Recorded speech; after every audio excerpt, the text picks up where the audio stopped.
السلام علیکم ورحمۃ اللہ وبرکاتہ۔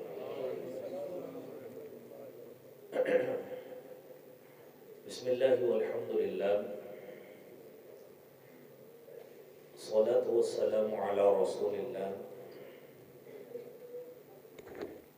اشہد ان لا الہ الا اللہ وحدہ لا شریک لہ واشہد ان محمدا عبدہ ورسولہ۔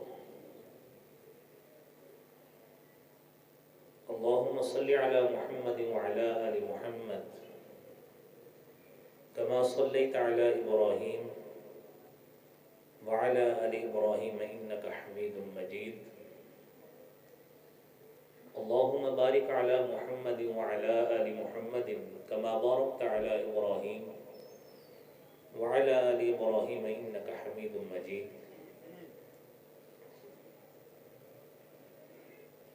قال النبي صلی اللہ علیہ وآلہ وسلم لصحابته، حضرت ابو ہریرہ رضی اللہ تعالی عنہ بیان کرتے ہیں، اوصانی خلیلی بثلاث، مجھے میرے دوست حبیب کبریا جناب محمد الرسول اللہ صلی اللہ علیہ وآلہ وسلم نے 3 باتوں کی نصیحت کی۔ اس میں پہلی بات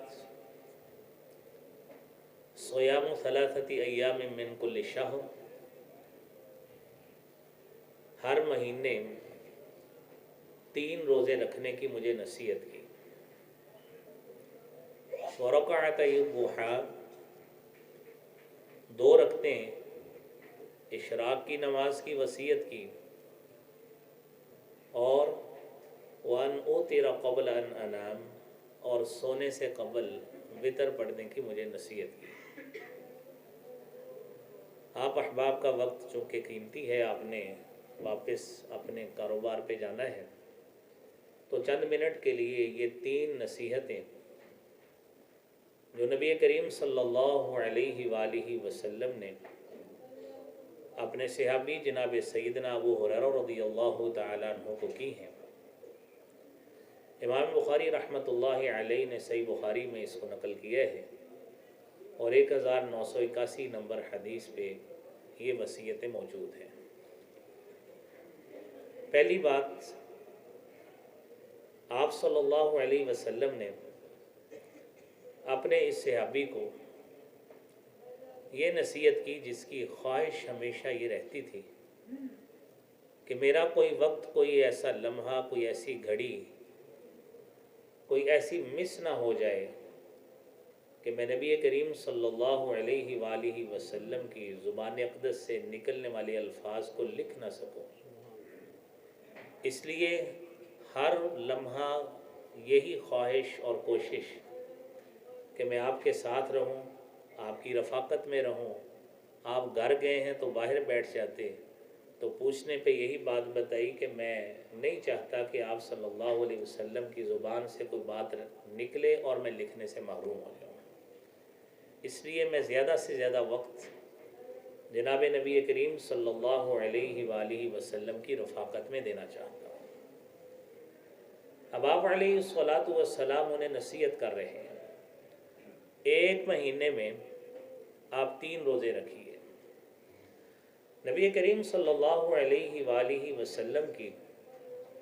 سنت مطہرہ ہے، آپ کا ذاتی عمل ہے، اور آپ نے گاہے بگاہے مختلف صحابہ کرام کو حکم بھی دیا ہے۔ حضرت ابو ذر رضی اللہ تعالیٰ عنہ کو آپ نے مخاطب ہو کے یہ بات کہی، یا ابا ذر صم 3 ایام من کل شہر، کہ ہر مہینے 3 روزے رکھا کرو، 13 و 14 و 15، 13 تاریخ، 14 تاریخ اور 15 تاریخ جو قمری تاریخ ہوتی ہے اس کے روزے رکھا کرو۔ یہ ایام 20 کے روزے ہوتے ہیں جو نبی کریم صلی اللہ علیہ وآلہ وسلم خود جس پر عامل بھی تھے۔ اور یاد رہے کہ جو شخص ایک روزہ رکھتا ہے، صحیح بخاری کی حدیث ہے، نبی مکرم صلی اللہ علیہ وآلہ وسلم نے فرمایا ہے، من صام یوما فی سبیل اللہ، جو شخص اللہ کی رضا کے لیے، اللہ کی خوشنودی کے لیے، اللہ رب العالمین کی خالص رضا اور ثواب پانے کے لیے روزہ رکھتا ہے، صرف ایک، 3 کی بات نہیں ہے، صرف ایک، بعد اللہ وجہہ عن النار 70 خریفا، اللہ رب العالمین اس کے ایک روزے کی وجہ سے اس کے چہرے کو 70 سال جہنم کی آگ سے دور کر دیتے ہیں۔ یہ ایک روزے کی فضیلت ہے۔ اور آپ علیہ الصلوۃ والسلام نے ابو ہریرہ رضی اللہ تعالی عنہ کو 3 روزوں کی نصیحت کی۔ حضرت ابو ذر رضی اللہ تعالی عنہ کو حکم دیا، اور نبی کریم صلی اللہ علیہ وآلہ وسلم نے آپ نے جو ذاتی عمل اس سے بھی بڑھ کے کیا ہے، آپ سوموار کا بھی روزہ رکھتے، جمعرات کا بھی روزہ رکھتے، عاشوراء کا بھی روزہ رکھتے، تو یہ آپ کے معمولات میں یہ مہینے والے روزے اپنے معمول پہ تھے، جو سالانہ ہوتے وہ اپنے معمول کے ہوتے تھے،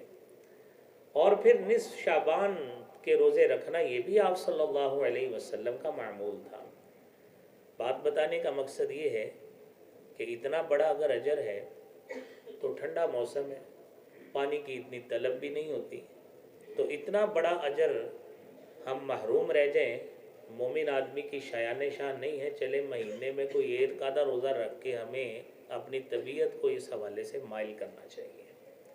اللہ قریب ہمیں اس کی توفیق عطا فرمائے۔ دوسری نصیحت جو آپ علیہ الصلوۃ والسلام نے جناب سیدنا ابو ہریرہ رضی اللہ تعالی عنہ کو کی، وہ فرمایا رکعتی الضحیٰ، چاشت کی 2 رکعتیں پڑھا کرو۔ احادیث میں مختلف 2 رکعتوں کا بھی تذکرہ ہے، 4 کا بھی تذکرہ ہے، اور سنن ابی داؤد کی جو حدیث ہے، رسول اکرم صلی اللہ علیہ وآلہ وسلم نے فرمایا کہ فی الانسان 360 مفصلا، کہ ایک انسان کے اندر اس کی جو جسمانی حیث، جو جسمانی ساخت اللہ احکم الحاکمین نے بنائی ہے، اس کے 360 جوڑ ہیں، اور ہر روز جب بندہ صبح کرتا ہے، اللہ رب العالمین کی کتنی بڑی نعمت ہے کہ اس نے ہمیں صحت اور سلامتی کے ساتھ صبح کرنی میرا مالک نصیب کر دیتا ہے۔ ہم ہاتھ ہلاتے ہیں، ہاتھ ہلتے ہیں، انگلیاں ہلائیں، انگلیاں ہلتی ہیں، اپنے مرضی سے انگڑائیاں لیں، جتنے مرضی بازو کھولیں، اپنے جسم کو ہم نارمل کرنے کی کوشش کرتے ہیں۔ اس مالک کا کتنا بڑا فضل ہے کہ وہ بغیر درد کے ہمیں یہ توفیق عطا فرما دیتا ہے۔ تو نبی اکرم صلی اللہ علیہ وآلہ وسلم نے فرمایا کہ ہر جوڑ پر صدقہ ضروری ہے کہ اس کی طرف سے صدقہ کیا جائے۔ صحابی رسول پوچھتے ہیں اللہ کے رسول صلی اللہ علیہ وسلم کہ یہ کیسے ممکن ہے، ہاؤ از اٹ پاسبل کہ بندہ روزانہ 360 جوڑوں کا صدقہ ادا کرے؟ آپ نے فرمایا النخاعۃ فی المسجد تدفنها یجزیک، آپ اگر اس سارے کا کفارہ ادا کرنا چاہتے ہیں، مسجد میں جاتے ہیں، آج کل تو ماشاءاللہ یہ پکی مساجد ہیں، یہ اس وقت کی بات ہے جب کچی مساجد ہوتی تھیں۔ آپ صلی اللہ علیہ وسلم فرماتے ہیں کوئی شخص مسجد میں تھوک گیا ہے، کچی مساجد ہوتی تھی، آپ اس کو دفن کر دیں، اللہ تعالیٰ تیری طرف سے سارے جسم کا صدقے کا ثواب لکھ دے گا۔ اور یہ مسجد کی صفائی ویسے بھی اتنی اہم ہے، نبی کریم صلی اللہ علیہ وآلہ وسلم فرماتے ہیں عرضت علی اجور الامم، معراج کے وقت مجھ پر امتوں کے اجر پیش کیے گئے، ثواب پیش کیے گئے جو مختلف اعمال لوگ کرتے ہیں دنیا میں، حتی القضاء، حتیٰ کہ ایک تنکا، یخرجها الرجل من المسجد، ایک آدمی مسجد کی صفائی کے لیے ایک تنکا اٹھا کے مسجد کو صاف کرنے کا اہتمام کرتا ہے، اللہ کے ہاں یہ بھی بہت بڑا اجر و ثواب ہے۔ معراج کے وقت مجھے یہ اجر بنا کے پیش کیا گیا کہ آپ کے ایک امتی نے مسجد کی صفائی کا اہتمام کیا ہے، تو آپ نے فرمایا یہ 360 جوڑوں کا صدقہ ادھر سے بھی ادا ہو جاتا ہے۔ اور صحابی پوچھتے ہیں اللہ کے رسول صلی اللہ علیہ وسلم اگر نہ ہو سکے، آپ نے فرمایا 2 رکعتیں پڑھ لیا کرو،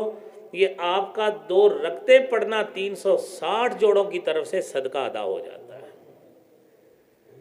اور دوسری حدیث جو نبی کریم صلی اللہ علیہ وآلہ وسلم نے دوسرے صحابی کو یہ بات کہی کہ اللہ رب العالمین یہ بات فرماتے ہیں، یا ابن آدم، اے آدم کے بیٹے، ہم سب مخاطب ہیں، ارکع لی 4 رکعات، آپ روزانہ 4 رکعتوں کا اہتمام کر لیں، اکفک کل یوم، میں سارا دن تیرے لیے کافی ہو جاؤں گا، میری مدد تیری شامل حال رہے گی۔ اور دوسری حدیث اس کے ساتھ اللہ کی معاملت والی، وہ بھی آپ ساتھ میں لائیے۔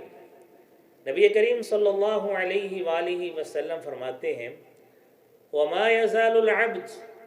يَتَقَرَّبُ إِلَيَّ عَبْدِي بِالنَّوَافِلِ حَتَّى أُحِبَّهُ، بندہ بار بار نفل عبادت کر کے میرا تقرب حاصل کرنا چاہتا ہے، میرے اتنا نزدیک ہو جاتا ہے، میرے لیے وہ بندہ اتنا محبوب ہو جاتا ہے، میں اس سے اتنا پیار کرنے لگ جاتا ہوں، اپنے محبوبین میں اس کا شمار کرتا ہوں۔ فَإِذَا أَحْبَبْتُهُ، جب میں اس سے محبت کا اعلان کرتا ہوں، كُنْتُ سَمْعَهُ الَّذِي يَسْمَعُ بِهِ، میں اس کے کان بن جاتا ہوں جس سے وہ سنتا ہے، میں اس کے ہاتھ بن جاتا ہوں جس سے وہ ٹچ کرتا ہے، میں اس کی آنکھیں بن جاتا ہوں جس سے وہ دیکھتا ہے۔ یہ میرے مالک کی مدد اتنے شامل حال ہو جاتی ہے، آنکھ سے بندہ غلط چیز دیکھتا نہیں ہے، ہاتھ سے غلط چیز کو ٹچ نہیں کرتا، کان سے غلط کلام سنتا نہیں ہے، یہ اللہ کی مدد اس طرح شامل حال ہوتی ہے۔ جب بندہ اللہ کا محبوب بنتا ہے تو یہ محبوب بندہ بننے کے لیے ایک بڑا اہم سٹیپ یہی ہے کہ بندہ اشراق کی نماز کا اہتمام کرے۔ اور آخری بات، آپ صلی اللہ علیہ وسلم نے سیدنا ابو ہریرہ رضی اللہ تعالیٰ عنہ کو نصیحت کی کہ آپ سونے سے پہلے وتر پڑھ لیا کریں۔ آپ حیران ہوں گے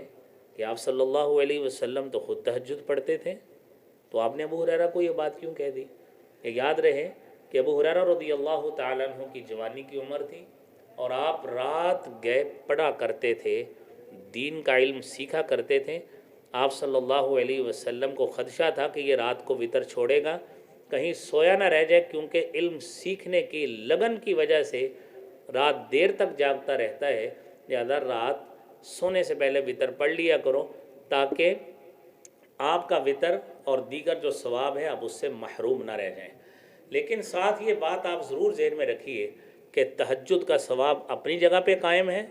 رات کی عبادت کا ثواب اپنی جگہ پہ قائم ہے، اور یہ یاد رہے کہ آپ صلی اللہ علیہ وآلہ وسلم نے خود رات کے قیام کا حکم بھی دیا ہے کہ آپ رات کا قیام کیا کریں۔ اِنَّهُ دَابُ الصَّالِحِينَ قَبْلَكُمْ، یہ تم سے پہلے نیک لوگوں کی صفت تھی۔ اور وَمَنْهَاتٌ لِلْآثَامِ، یہ گناہوں سے رکنے کا ذریعہ ہے، وَمُكَفِّرَةٌ لِلسَّيِّئَاتِ، گناہوں کے کفارے کا ذریعہ ہے، اور وَهُوَ قُرْبَةٌ إِلَىٰ رَبِّكُمْ، تمہارے رب کے قرب کا ذریعہ ہے۔ اللہ کریم ہمیں ان نصیحتوں پہ عمل کرنے کی توفیق عطا فرمائے۔ وآخر دعوانا ان الحمد للہ رب العالمین۔